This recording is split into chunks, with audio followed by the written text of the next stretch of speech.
Suicide is something that a family survives. It affects you. I got a phone call from our children that I needed to come home because Jocelyn's hurt. I started screaming to myself. I started screaming my other sister's names, and then like I didn't know what to do at that moment. I think Aaron starts to freak out as well. Angel starts calling Dad. You know, I get there to find any parent's worst nightmare, and that is your child who's passed away.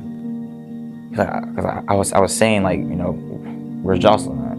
And then I'm like so confused. I'm like, you talking about like, is she upstairs? I'm confused. You know, I know you just told me that my daughter is dead, but what other things? It was so hard to accept that was real, and so that alone became the tough thing, is to accept that this has happened. And then you're also trying to piece together, you know, what your children who have survived this are going through. You can feel all types of different things. It can spill over, and so that other people in the family begin to think the same thing. I learned this, is that she was fighting this, and that she actually didn't give up. It was something that she was fighting against. She had fought it for a while. And so then I had to learn as a parent to release her, to let her go, and not make her life about how she died, but how she lived.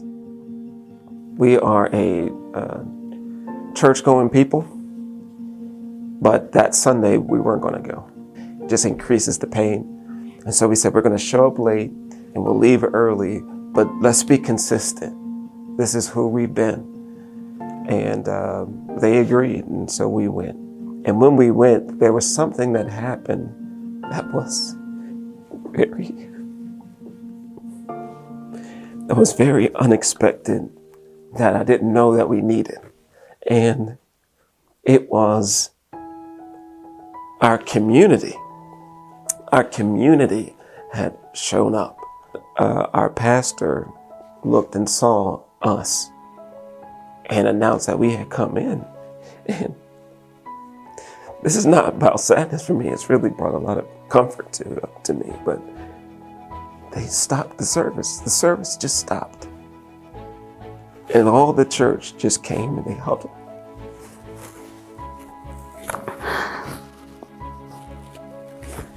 They huddled around us. And they just loved on us, and they didn't say anything wild or crazy. They were just there. I learned in that moment all the hurt and trauma and pain that people go through. You need your community. You need your community more than you know. Your family is your community. Your workplace is your community. The church, the mosque, the synagogue, those folks are your community. Your neighborhood is your community. To let people into the place where you're hurting, let people into the place where you bleed, and you'll find that they'll patch you up in ways that you can't patch yourself up in, that other people in your family can't do it. But together, you know, we get a lot of strength from each other, and that was amazing. And now I'm the pastor of that church, that same church now, and it became a lesson that is part of what we do. We've been partnering with MHA at the church for quite a while. And one of the things that we've been doing is inviting MHA to come in and bring their QPR training. They train our parents, grandparents, our children, all on suicide prevention, which is important. Suicide, of course, is something that we're facing that is detrimental to all of our communities, all of our cultures, all over.